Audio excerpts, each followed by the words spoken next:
Hello, can you tell us your name today? Yes, my name is Jade Young, Jadeyoung. And how do you identify and what are your pronouns? I am gender nonconforming. My pronouns are she, they. And when did you discover that you were gender nonconforming? And how did you go about exploring it up to this present day? I discovered that I was gender nonconforming right before I turned 28 years old. And how I discovered that I was gender nonconforming was by watching different artists that I loved growing up, like David Bowie, Prince, Grace Jones, Annie Lennox. I saw that they were very fluid with how they expressed their gender when they performed on stage, and that just made me like realize that's who I was, and that it's okay not to go with um, how society is against gender identity, and how the gender binary is. Do you have any parents or guardians that you've told about your identity? I have told my mom. And how did she take that? Was she accepting at all or disapproving? She didn't really know what gender nonconforming or even what non-binary was. She's always been very accepting of um, my. I'm queer, so she was always accepting of that. But when it came to my gender identity, she was kind of didn't really know what that was, and I feel like that it's still kind of a question mark in in her head of what exactly, like, what is, why do I go by they, like she kind of doesn't really understand that. And do you have any siblings? Yes, I have an older brother and a younger brother. And do they know about your identity? They do. My older brother is very accepting. He has been around lots of different people, different groups of people, so he's very accepting and very open.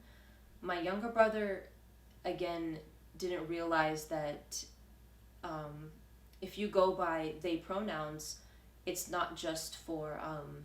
He thought that that was only exclusive to trans folk, and I had to educate him on that that's not always the case. That trans folks have specific pronouns that they identify with, unless they're non-binary and they go by they. But he didn't really understand that concept. So when I told him my gender identity, I feel like he was, again, a question mark.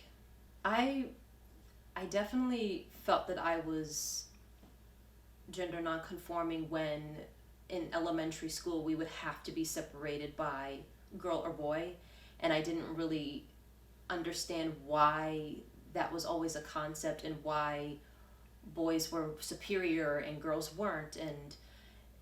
I and also, like, girls who were dressing more mask were definitely teased more, and I never understood that. I just didn't understand why everyone couldn't express themselves freely no matter what they identified with.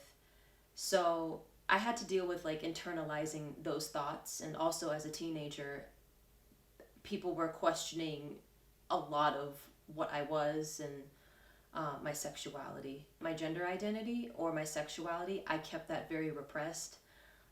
Honestly, if it was something that I was scrutinized for as a teenager, I probably wouldn't be here. Um, you go through a lot of hate, um, especially like when people don't understand um, who you are as a person. There were times where that those thoughts that I would never be able to be authentically myself would come into my head, but I would still like look up to the artists and creators and creative people that I mentioned, just how they performed and how they would just be themselves freely on a stage and in interviews, and even call people out about the toxic ways of society and how people need to live more freely and understand and be more understanding in general.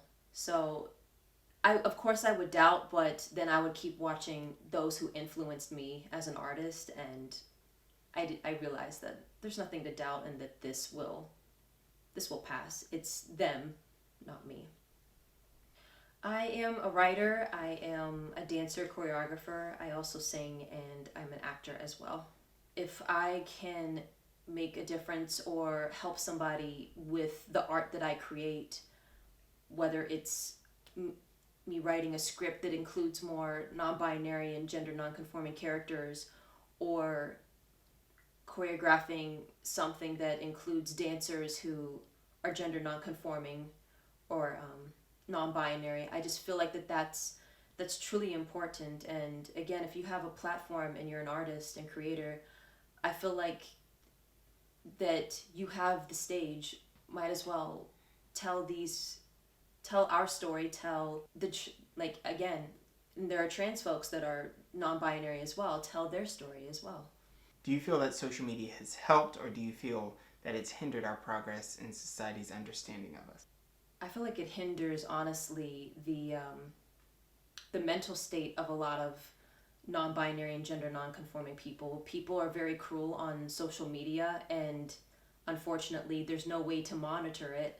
So a lot of people spew their hate, and there's no repercussions or consequences for it. But what is great is that a lot of people who are spreading the hate, a lot of people are coming back against that and saying no and telling people to stop and using their voices to educate others.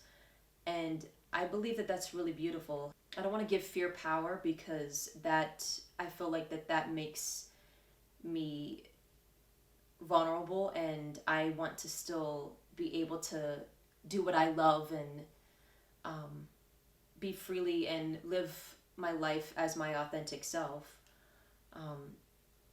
So I'm not going to give fear power, but there's definitely awareness in this political climate. If you had the mic to speak to everyone in the world for just a moment and they had to stop and listen to you, to get the world to understand us, what do you want to tell them about us? What I want to tell them is that we're not going anywhere. We've always been in society. We've always been a part of your lives. We're your relatives, we're your daughters, we're your sons, we're your family. Just because your son or daughter ends up not conforming to messed up ways of society and the patriarchy of what the gender binary has brought for centuries, you should still love them unconditionally. We need to listen with our ears and open our eyes and be more open-minded. And just because, for example, just because I'm femme, I'm still them.